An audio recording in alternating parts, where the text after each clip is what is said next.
आज के खाने में है चावल, आलू का चोखा, ये तिलकोर का तरुआ, आलू का तरुआ और ये पटुआ साग।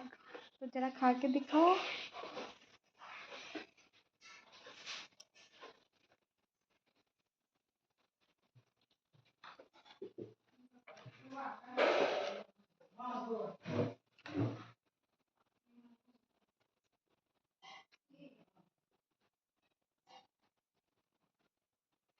यार ये बेटा कैसा है? बहुत टेस्टी है, अमेजिंग।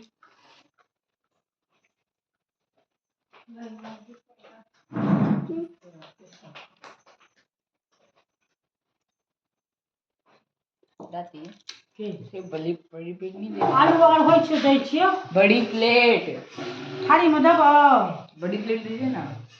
थारी